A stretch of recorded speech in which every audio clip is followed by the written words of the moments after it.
Town व urban affairs ministry के cabinet minister आदरणीय श्री मनोहर लाल खट्टर जी,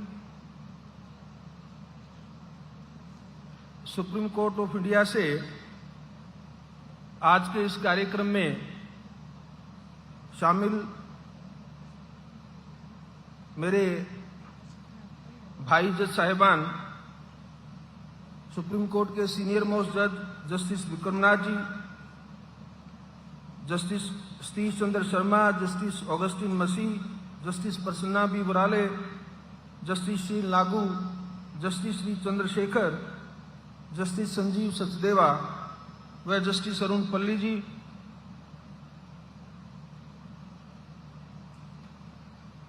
केंद्रीय सरकार में कानून व न्याय मंत्री श्री अर्जुन राम मेघवाल जी, केंद्रीय सरकार में स्टैटिक्स व programme implementation planning culture member of parliament from Gurgaon और केंद्रीय मंत्री श्री राव इंद्रजीत सिंह जी, पंजाब व हरियाणा हाईकोर्ट के, मैं एक्टिंग नहीं बोलता, मैं चीफ जस्टिस इन एक्शन बोलता हूं, जस्टिस अश्विनी कुमार मिश्रा जी, हमारी बहन जस्टिस लीजा गिल, माननीय मुख्य न्यायाधीश आंध्र प्रदेश हाईकोर्ट, पंजाब व Haryana high court, Delhi high court, Rajasthan high court के माननीय जज साहिबान, हरियाणा प्रदेश के एडवोकेट जनरल श्री प्रमेंद्र सिंह चौहान, पंजाब के एडवोकेट जनरल श्री बेदी, पंजाब व हरियाणा हाईकोर्ट के रजिस्ट्रार जनरल व बाकी अफसरान साहब, हरियाणा सरकार के chief secretary, director general of police, civil और पुलिस एडमिनिस्ट्रेशन के सभी सीनियर ऑफिसर जो इस कार्यक्रम में शामिल हैं,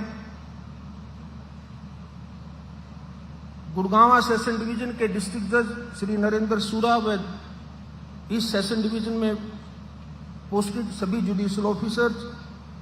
doctor Sushil Garg, district and session जज नू व नू सेशन डिवीजन के judicial officers, deputy commissioner Gurgaon, deputy commissioner Nuh, police commissioner Gurgaon, police commissioner Nuh, local administration के सभी officers, Gurgaon, Nuh, Punhana, Tauru bar associations के प्रेसिडेंट व मेंबर साहिबान, एग्जीक्यूटिव मेंबर्स, गुड़गांव बार के सीनियर एडवोकेट्स, आज के इस कार्यक्रम में शामिल विशिष्ट महिलाएं, मीडिया के फ्रेंड्स, लेडीज एंड जेंटलमैन,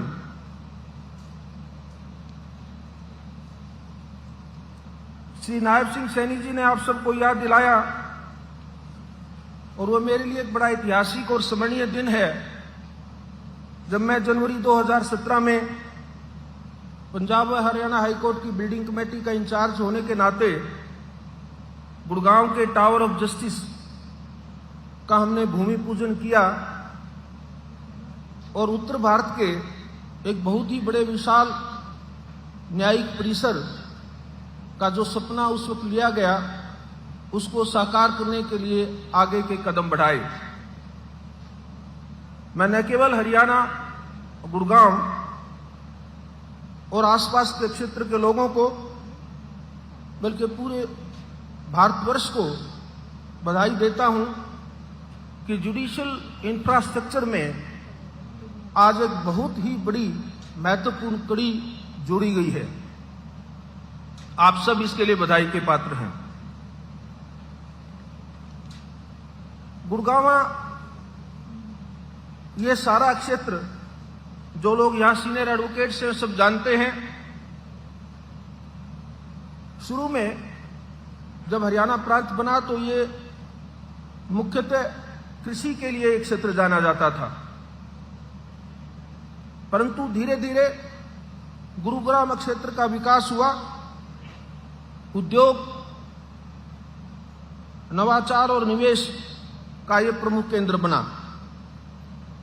जिस क्षेत्र में इंडस्ट्रियल और कमर्शियल डेवलपमेंट होता है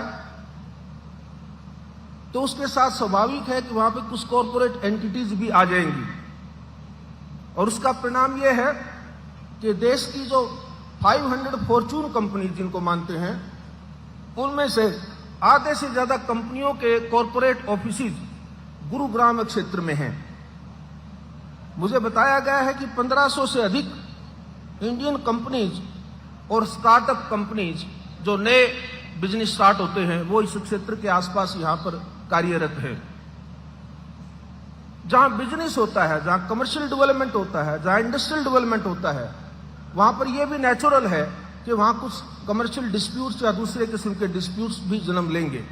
ये मानव प्रकृति का एक स्वाभाविक हिस्सा है और इसको हम अनदेखा नहीं कर सकते। तो जहां पर अगर कंपनी है, बिजनेस बढ़ेगा, कमर्शियल एक्टिविटीज हैं, सब कुछ बढ़ेगा और डिस्प्यूट्स भी बढ़ेंगे, तो उन डिस्प्यूट्स के रेजोल्यूशन के लिए ये हम सब की संविधान के तीनों ऑर्गन्स की जिम्मेवारी बन जाती है कि उन डिस्प्यूट्स को, उन झगड़ों के समाधान के लिए एक महत्वपूर्ण इंफ्रास्ट्रक्चर वहां पर क्रिएट किया जाए। तो मैं ये मान करके चलता हूं कि जो गुड़गांव क्षेत्र में आज इस सेशन डिवीजन में 24,000 से ज्यादा कोर्ट केसेस अदालतों में हैं जो सिर्फ सिविल डिस्प्यूट्स है, उनमें से 1,000 से ज्यादा कमर्शियल डिस्प्यूट्स है और 1 लाख से ज्यादा यहां पर नेगोशिएबल इंस्ट्रूमेंट्स एक्ट के अंदर केसेस यहां पेंडिंग है। तो जहां पर इतनी लिटिगेशन का प्रेशर जिस डिस्ट्रिक्ट कोर्ट्स में हो, वहां पर हमारे लिए बड़ा स्वाभाविक और जिम्मेवारी का एक सोचने का प्रश्न था कि वहां जो कंज्यूमर ऑफ जस्टिस आता है, जो न्याय की प्रक्रिया के लिए शामिल होकर न्याय की गुहार के साथ अदालत में आता है, तो क्या हम उसको कम से कम जो जैसे अस्पताल में एक मरीज जाता है तो उसको जाते ही जो बेसिक फैसिलिटी जो फर्स्ट एड मिलती है, क्या हम ऐसी ही फर्स्ट एड देने के लिए उसको सक्षम हैं? और आप इसलिए मैं भारत में मैं अपनी संवैधानिक जिस पोजीशन की वजह से मैं देश के अलग अलग भागों में जाता हूं, तो वहां पर भी मैं दोहराता हूं कि जुडिशियल इंफ्रास्ट्रक्चर आज की डेट में कोई लग्जरी नहीं रहा,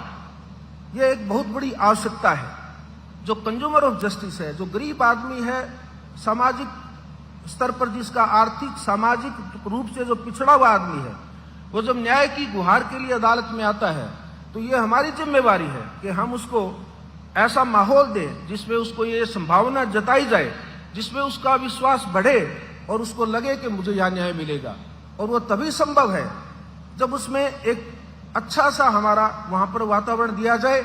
उसमें कम से कम उसके बैठने की, पीने के पानी की, बाथरूम की ये सुविधाएं हों।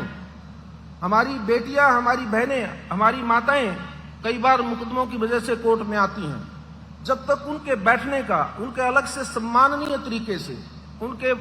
बाथरूम वगैरह के, उनके बैठने का हम जब तक कोई संसाधन वहां नहीं प्रोवाइड करेंगे तो उसमें हमें ऐसा लगता है कि हम कहीं ना कहीं चूक गए हैं। इसलिए इस बिल्डिंग को बनाते वक्त, उस वक्त भी ये मान लिया गया था कि इसमें हमारी सारी आधुनिक सुविधाएं प्राप्त की जाए। और मैंने आज जो अभी थोड़ा सा हिस्सा बिल्डिंग का जो देखा है, लेकिन जो वीडियो आपके सामने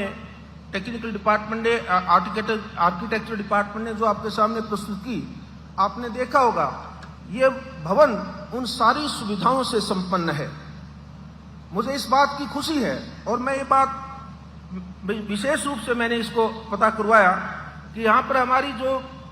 लेडी एडवोकेट्स हैं, women members of the bar हैं, उनके लिए भी एक अलग से एक्सक्लूसिव लेडीज बार रूम बनाया गया है, उसकी सुविधा भी इसमें दी गई है। मैं हाईकोर्ट से अपील करूंगा कि अकेला लेडीज बार रूम नहीं, उसके साथ में एक बच्चों के खेलने का, बच्चों के लिए एक चाइल्ड केयर रूम होना आवश्यक है और उसी तरह लेडीज वॉशरूम का एरिया भी एक डेडिकेटेड लेडीज लॉयर्स के लिए वहां पर एक्सक्लूसिवली है। मेरा विश्वास है वो ऑलरेडी है उसमें, अगर नहीं भी हो तो उसका प्रावधान उसमें अवश्य रूप से होना चाहिए। ये सारी ऐसी सुविधाएं हैं जो हमें प्राप्त करवानी है। असल में पूरे देश का इसको लेकर के हमने एक सर्वे करवाया है सुप्रीम कोर्ट बार एसोसिएशन के सहयोग से और उनके माध्यम से, और हमने ये पता लगाया है कि हमारी विमेन एडवोकेट्स को ये जो बेसिक कम्युनिटीज हैं, जो फैसिलिटीज हैं, इस मामले में कई प्रदेशों में उनको पीछे रखा गया है। उनको जो सुविधाएं चाहिए वहां पर वो प्राप्त नहीं है। तो इसलिए हमारा संभव प्रयास है कि जहां पर भी हम नया जुडिशियल इंफ्रास्ट्रक्चर बने कोई भी नई बिल्डिंग बने तो उसमें ये अनिवार्य हो कि ये सब सुविधाएं वहां पर प्रोवाइड की जाएंगी। उन सुविधाओं के बिना उसको आधुनिक मॉडर्न जुडिशियल कोर्ट कॉम्प्लेक्स कहना उचित नहीं रहेगा। इसमें मैं ये भी मानता हूं कि जो टावर ऑफ जस्टिस आज हमारा बना है, इसमें कंप्यूटराइजेशन की, मॉडर्न टेक्नोलॉजी की सारी फैसिलिटीज इसमें दी गई है। इन फैसिलिटीज का एक बहुत बड़ा परिणाम ये होगा, जो माननीय मनोहर लाल जी ने अपने भाषण में आपके सामने रखी बात के मामले कोर्ट में जो पेंडिंग है वो बहुत देर तक लंबित ना रहे। तो एक्सपीडिशियस डिस्पोजल के लिए, स्पीडी जस्टिस प्रोवाइड करने के लिए टेक्नोलॉजी आज एक बहुत बड़ा अहम हमारा एक साधन है, और वो टेक्नोलॉजी का हम यूज तभी कर पाएंगे, उसकी ऑप्टिमम यूटिलाइजेशन तभी कर पाते हैं जब उसके लिए बिल्डिंग में इंफ्रास्ट्रक्चरल फैसिलिटीज प्रोवाइड की जाए। तो मुझे इस बात की खुशी है कि इस बिल्डिंग में उन सारी सुविधाओं का पूर्ण रूप से ध्यान दिया गया है, और हर कोर्ट रूम को, चाहे वो उसकी बाकी कॉन्फ्रेंस रूम है या कोई भी मीडिएशन रूम है, जितने भी इसमें बाकी जो फैसिलिटीज आएंगी उन सब में टेक्नोलॉजी का भरपूर यूज होगा, ऐसी सुविधाएं इसमें प्राप्त की गई हैं। तो मेरा विश्वास है कि गुड़गांव बार एसोसिएशन, जिसको मैं एक हरियाणा की बहुत ही अच्छी एक कानूनी तौर पर एक विद्वान वकीलों की बार एसोसिएशन मानता रहा हूं, उस बार एसोसिएशन के सहयोग से और हमारे जुडिशियल ऑफिसर्स की कर्मठता से, उनकी कमिटमेंट के साथ, उनकी डेडिकेशन के साथ इस नए भवन में लोगों को जो बहुत लंबे और पुराने केसेस पेंडिंग हैं उनमें जल्दी से जल्दी न्याय मिले, उन मुकदमों का फैसला हो, ऐसा बार और बेंच के सहयोग से ये नए परिणाम इस बिल्डिंग में आने शुरू होंगे, और ये देश के लिए एक बहुत बड़ा लैंडमार्क और बेंचमार्क बनेगा। ऐसा भी माना जाता है कि नई बिल्डिंग्स के साथ साथ हमारी जुडिशियल रिक्वायरमेंट्स बढ़ती जाती हैं। जब गुड़गांव में ये भवन बनना शुरू हुआ था, उस वक्त टोटल ऑफिसर्स की स्ट्रेंथ जो थी वो धीरे धीरे बढ़ी है। मैं जानता हूं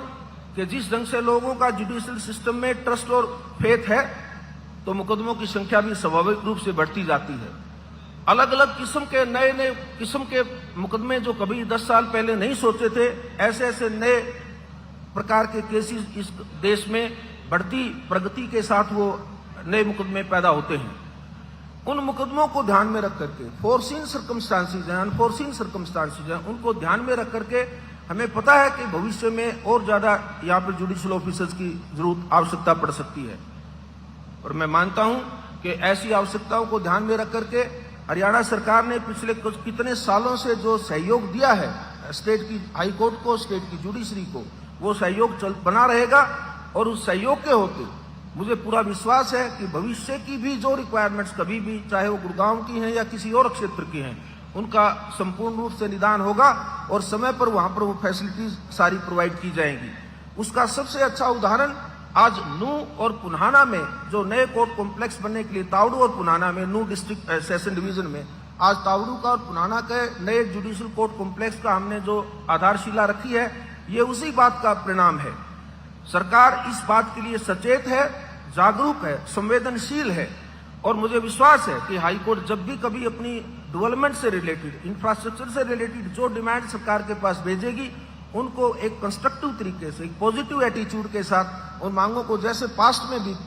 जितना भी पहले भी कभी भी ऐसा कोई मांग आई तो सरकार की तरफ से कभी उसमें आनाकानी नहीं हुई, ऐसा ही विश्वास मुझे अब है कि प्रदेश के बाकी हिस्सों में भी जहां जहां जुडिशियल इंफ्रास्ट्रक्चर की कोई एडिशनल रिक्वायरमेंट है वो अनदेखी नहीं होगी, और वो भी सारी वहां पर प्रोवाइड की जाएंगी। इसका आज उदाहरण मैं इसलिए नू क्षेत्र के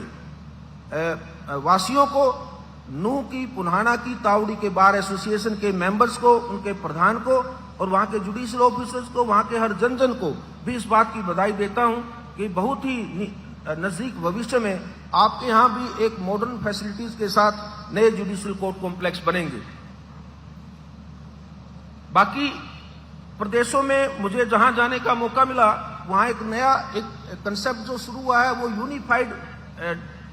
डिस्ट्रिक्ट कोर्ट कॉम्प्लेक्स का एक कंसेप्ट आया है, जिसका हमने यूपी में भाई विक्रमनाथ जी के नेतृत्व में हमने वहां पर शुरू किया। वहां पर जो इंटीग्रेटेड कोर्ट कॉम्प्लेक्सेस है उसमें जो दूसरी कोर्ट्स भी हैं, चाहे वो लेबर कोर्ट है, कोई फैमिली कोर्ट है, या मान लीजिए कोई जहां पर कोई एनवायरमेंटल की कोर्ट अलग से है, या किसी भी किस्म की कंज्यूमर कोर्ट है, अलग किस्म की कोर्ट है जिसमें बार मेंबर्स को जाना पड़ता है अपीयर होने के लिए, तो उनकी सुविधा भी बनी रहे और जो लिटिगेंट है उसकी भी सुविधा बनी रहे। तो ऐसा एक कॉम्प्लेक्स बन जाए जिसमें वो बाकी सारी कोर्ट्स भी वहीं पर आ जाए। तो मुझे विश्वास है कि गुरुग्राम के इस क्षेत्र में भी और हरियाणा के बाकी प्रदेश के क्षेत्रों में भी ऐसी भी एक इंटीग्रेटेड कोर्ट कॉम्प्लेक्स बनाने का एक प्रावधान हाई कोर्ट इनिशिएट करेगी और इन रिक्वायरमेंट्स को देखते हुए जहां जहां होगा वो प्रदेश की सरकार से उसमें सहयोग मिलेगा। मैं आज के इस कार्यक्रम में बुलाने के लिए, आपके साथ ये बातचीत करने के लिए, और मैं बहुत ही आपका आभार व्यक्त करता हूं। इस भवन के निर्माण से जुड़े हुए इंजीनियर्स को, आर्किटेक्ट्स को, जो मजदूर है, जिन माँ बेटियों ने अपने सिर पर, अपनी पीठ पर ईंट, रोड़ा, मिट्टी उठा करके इस भवन के निर्माण में सहयोग दिया, मुझे विश्वास है वही आज के इस भवन के निर्माण की बधाई की पात्र हैं। उन सबको मैं अपनी तरफ से बधाई देता हूं और कामना करता हूं कि उनके अधिकारों की रक्षा के लिए ये भवन हमेशा 24/7 एक अस्पताल की तरह हमेशा खुला रहेगा, अवेलेबल रहेगा, और इस प्रांगण में न्याय की जो भावनाएं हैं वो हमेशा जीवित और जागृत रहेंगी। एक अच्छे भवन के साथ ये आवश्यक है कि हमारे जुडिशियल ऑफिसर्स भी उतने ही संवेदनशील हों, कानून के प्रति सजग हों और लोगों के अधिकारों के प्रति भी वो संवेदनशील हों। मुझे विश्वास है हाई कोर्ट के सुपरविजन में, हाई कोर्ट के मार्गदर्शन में हमारी स्टेट की जुडिशरी हमें, हमारे सिर को ऊंचा उठाएगी। हमें गर्व से ये बताएंगे कि किसी भी न्याय परिसर में, पुराना है नया है, वहां पर जो कंज्यूमर ऑफ जस्टिस आया है, जो नागरिक आया है, उसको आपने निराश करके नहीं भेजा। ऐसा एक संदेश आप पूरे देश के लिए देंगे। मैं फिर आप सबका आभारी हूं, आपने मुझे बुलाया और इस अवसर पर शामिल होने का मौका दिया। जय हिंद, जय Bharat. As pointed out by Honorable Lordship, judicial infrastructure is not a luxury but a need of changing times. Thank you, Lordship. We are truly enriched by your invaluable insights which shape the course of justice in our country.